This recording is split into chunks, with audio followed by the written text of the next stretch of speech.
Hey guys, how's it going? How's it going? Check this out. I'm here at the just pulled in here to the Salina, Kansas terminal, and I'm I have to grab two empties and a dolly, and I'm looking around here going, I hope I can one find them because maybe the lot's bigger on the other side because I can only see the section over here.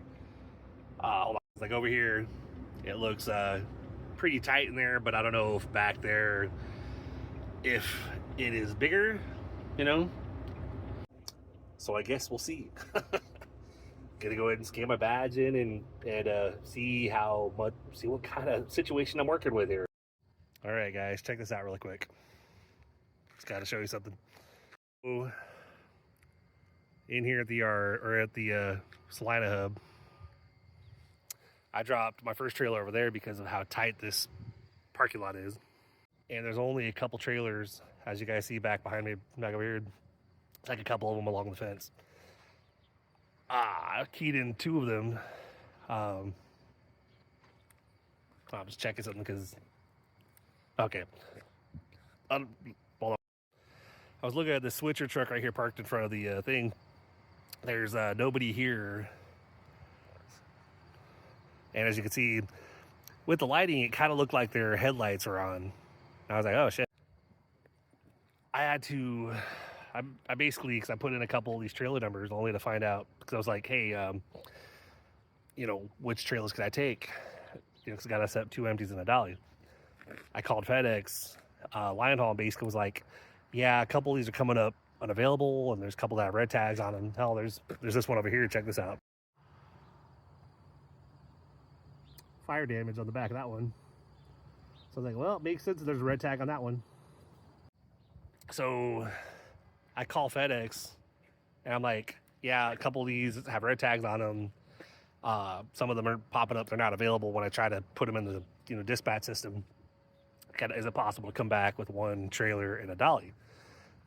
He's like, well, I'm looking at that hub in the system, and it shows that there's at least four trailers there. And I'm like, okay. He goes, could I give you the trailer numbers and can you verify? I said, well, I was actually right over here. I just technically had dropped that trailer. And so I was like, hold on a second. I can't see the trailer numbers from where I'm at. I'm dropping the first trailer. Let me go ahead and circle around the back of the building, which that's fun. I got around it with the size of this facility. I got around the back of there with one trailer and a dolly, but it was very tight. So I was like, I don't want to come around the back here with two trailers and a dolly because I don't know if I'll make it. So I'm already kind of getting the game plan. So he told me what trailers. He's like, so I have this one.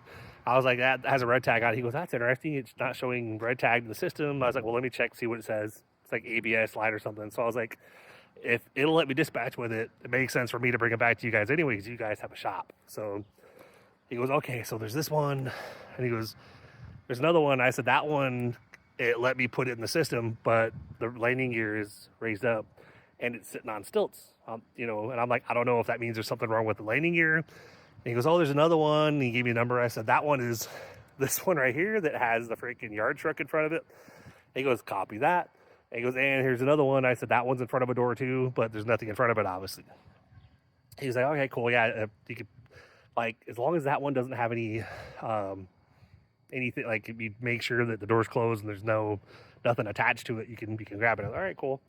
So I was like, all right, cool. But I'm already thinking my game plan here, probably gonna hook up to this one that's over here beside this yard truck, or put the dolly in front of that one, then hook up to, I believe, that one right there that has the red tag on it, but that otherwise is totally fine, and set up the set of doubles right over here.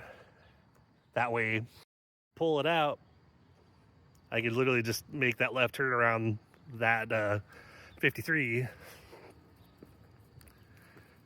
and then exit to the gate. A lot simpler.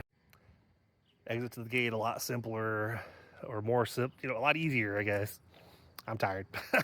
Coffee helps a little bit, but A lot easier than trying to go around the back of the building, because I'm going, I don't know about that, guys. So, but yeah, otherwise, just, it's my Friday. Looking forward to being off for my 2 days, relaxing, whatever, and hanging out with the fam and whatnot. So anyway, truckers out there, or I mean anybody in general, but you should check out go look for me on Spotify, Blodgett Show podcast. One of my segments is the Raw Chat segment. Get on these phone calls with my buddy Dave Goldberg, and a lot of times we have other people that pop in there too, other truckers from like cement haulers or cement people, and flatbed people, ends up, sometimes we have 4 or 5 or 6 people on a call. It ends up pretty, so every Tuesday after I do the real talk episode, there's a raw chat segment. Could be an hour, could be a couple hours long. I don't edit them, just like the real talk. What you hear is what you get. I don't edit my episodes or whatever. So what you hear is what you get. So look me up, check me out, come join us, but anyway, on that note, hope you guys are doing well, and we'll talk to you later. Like, follow, subscribe, all that fun stuff.